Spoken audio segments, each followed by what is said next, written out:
Mon Dieu, je rêverais tellement de devenir artiste. Trop bien. Et genre t'as du matos pour ça? Genre de quoi faire des toiles, de la peinture, etc. Non. Est-ce que t'as déjà rencontré d'autres artistes pour savoir comment ils ont fait? Non. Et t'as des idées des endroits où t'aimerais exposer? Non. T'as déjà démarché des galeries? Bah non. Bah tu comptes faire comment alors? Je sais pas. Voilà, les gens de YouTube. Je pense que ce petit sketch d'intro vous a déjà résumé l'ensemble de la vidéo. Comment fait-on pour se donner les moyens de devenir artiste? Parce que oui, comme dans tout métier, il faut sortir ses balls, il faut se donner les moyens de le faire. Quand tu veux devenir salarié dans une entreprise, tu dois préparer le CV, la lettre de motivation, tu dois faire l'entretien, machin, bidule. Ben, quand t'es artiste, c'est pareil. Il te faut du matos, il te faut des expos, soit virtuelles, soit réelles, il te faut éventuellement des réseaux sociaux pour te montrer sur internet.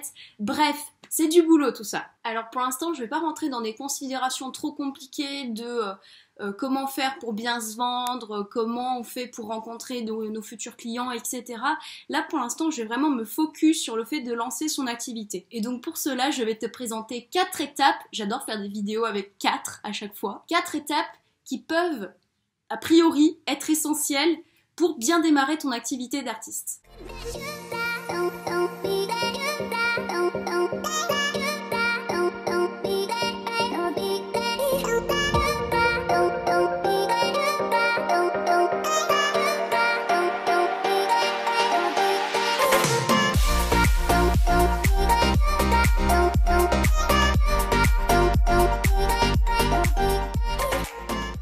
La première étape, je pense que c'est quand même la base de la base de la base, c'est il faut que tu crées. Il faut que tu crées quelque chose, alors que ce soit des peintures, des photos, que ce soit des créations plastiques où tu mélanges un peu tout, que ce soit de la sculpture, de la performance.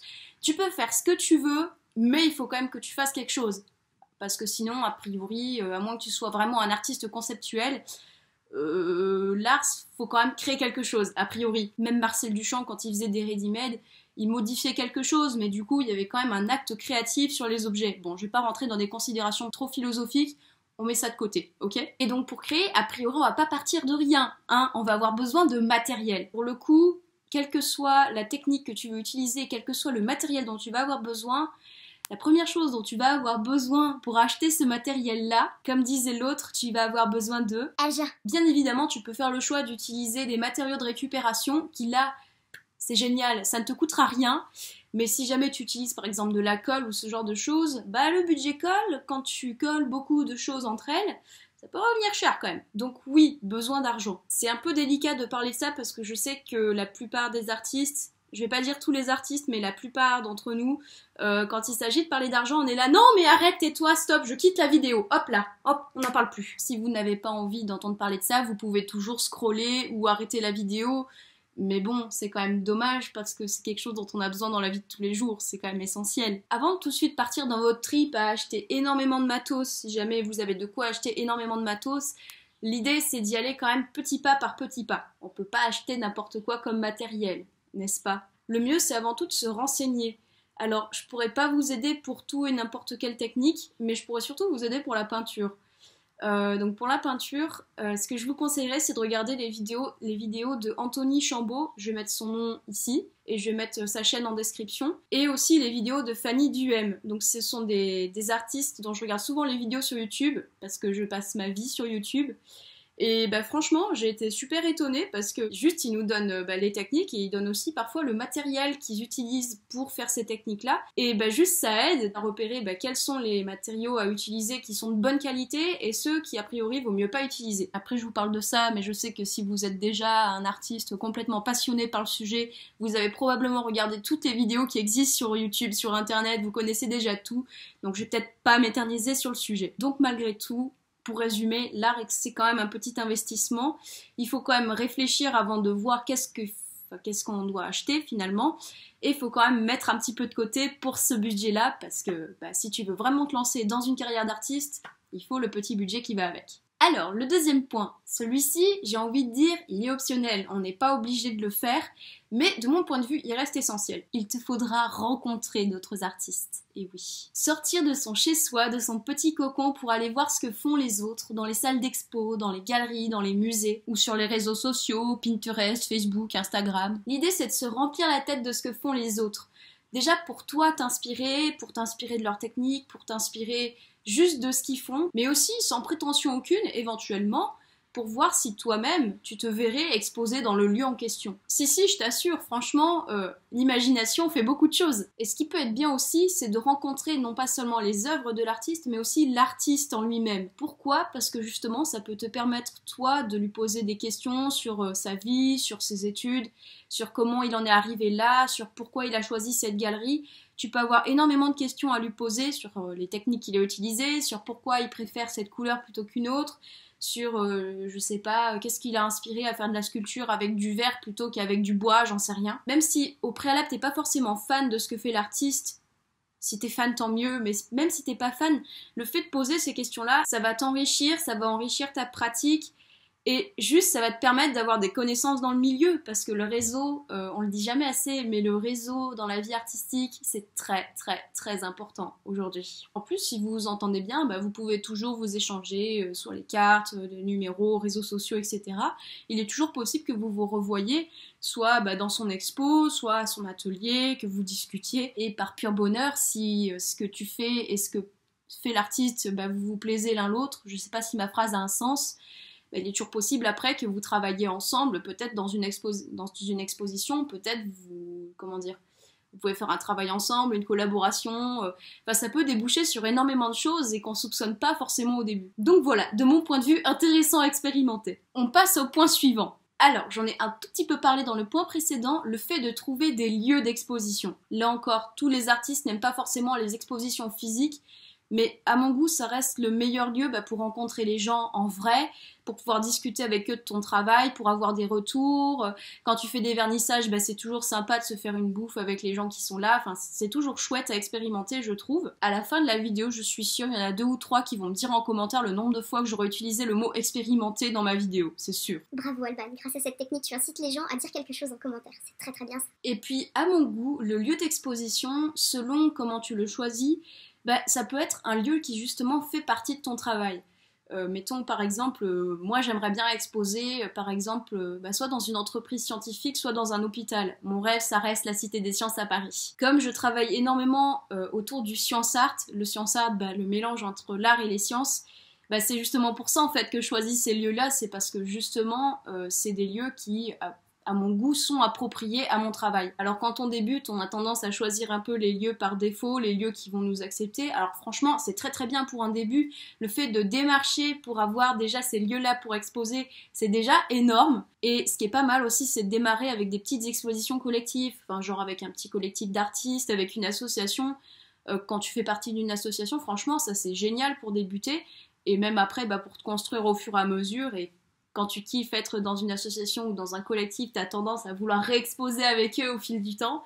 Donc là, pareil, en termes de réseau, franchement, c'est juste top. Et puis, ça nous apprend déjà à faire les démarches pour quand après, on veut commencer à démarrer les expositions en solo. Et je dis ça, mais les expositions, ça se fait aussi en plein air, hein, bien sûr. Il n'y a pas forcément un lieu qui est vraiment fermé, voilà. Ça peut aussi être en plein air, selon ce que tu fais. Et pour ça, bien évidemment, ça demande aussi justement aller chercher, d'aller voir qui gère le lieu, d'aller envoyer des mails, d'aller envoyer ton CV d'artiste, de montrer ce que tu fais, de faire des dossiers.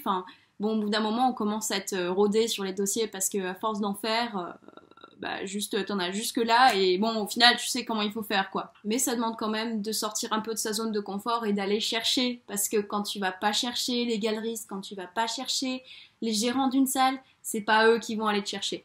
Voilà. Ensuite, dernier petit point, je vais pas m'attarder trop dessus parce que je pense qu'il devient de plus en plus évident, surtout pour les jeunes artistes, mais j'y viens quand même, commencer à avoir une visibilité sur Internet. On a beaucoup de chance aujourd'hui d'avoir cet outil. Pourquoi ? Parce que justement, on peut se montrer au monde entier. On peut montrer ce qu'on fait au monde entier. Et pour ça, il n'y a même pas forcément besoin de payer. Il suffit d'avoir un compte Facebook, un compte Instagram.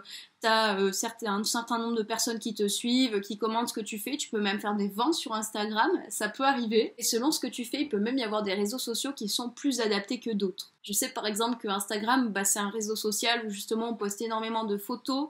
Et vraiment, ce qui est primordial dessus, ça va être la photo, la vidéo peut-être un peu moins. Donc pour tout ce qui va être les arts visuels, performances, etc., ça va vraiment être intéressant justement parce qu'on voit les choses. Et c'est un réseau social qui est utilisé par de plus en plus d'artistes. Alors je me souviens plus le pourcentage, je crois que j'avais dû le dire dans une vidéo. Enfin, c'est un réseau social qui est utilisé par de plus en plus d'artistes et grâce auquel tu peux être vraiment, vraiment beaucoup vu par les gens. Ensuite, il y a aussi Pinterest. Là, je vous avoue que je ne suis pas sur Pinterest, donc j'y vais presque jamais. J'y vais jamais en fait. Mais je sais que le principe au niveau visuel, c'est à peu près le même. C'est un réseau social où il n'y a que des photos. Après, l'idée, c'est quand même de ne pas se les faire piquer non plus. Donc, personnellement, je choisirais plutôt Instagram que Pinterest. À vous de voir. Et on a aussi les galeries en ligne. Là aussi, les galeries en ligne, j'en avais parlé dans une autre de mes vidéos, je vais la mettre juste ici. Là aussi, je trouve que les galeries en ligne, c'est pas mal pour commencer à se faire une visibilité sur Internet. En plus, c'est génial parce qu'il y en a pour tous les goûts, il y en a pour l'art africain, il y en a qui sont spécialisés pour les peintures, il y en a où tu peux mettre des vidéos dessus.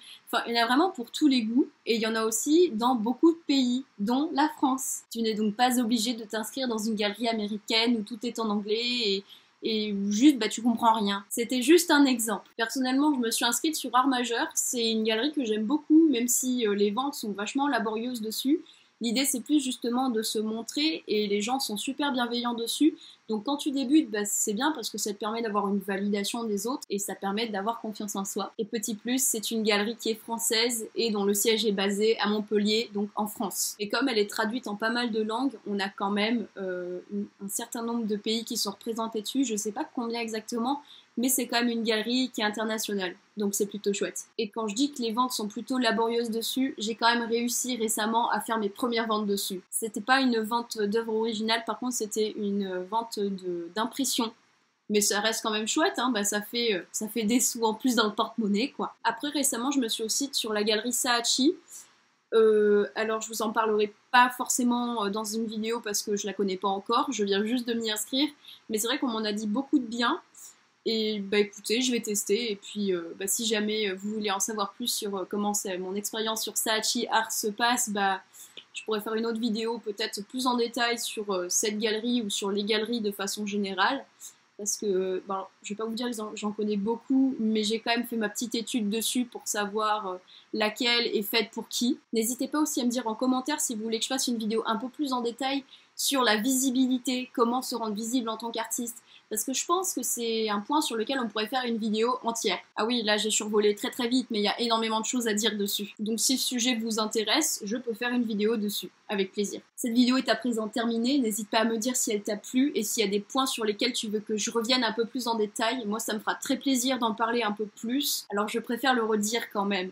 Tous les points dont j'ai parlé dans cette vidéo ne sont pas des étapes obligatoires. Je parle principalement d'expérience et s'il y a des choses que tu préfères zapper et qui ne t'intéressent pas, c'est ton choix et tu en as le droit, bien évidemment. Ce n'est en rien une obligation. On a tous nos parcours différents, on a tous nos envies différentes et c'est très bien comme ça. Comme d'habitude, je te laisse mes réseaux sociaux juste ici et en barre d'infos, mon Instagram @mailboxworld et mon Facebook Alban Cagnard Plastique. Si tu le souhaites, tu peux aussi t'abonner à ma newsletter qui est en barre d'infos pour recevoir des petits conseils créatifs, des petites réflexions ou une vidéo importante de la chaîne lorsqu'elle sort. Sur ce, moi je te dis à bientôt et je te fais de gros bisous.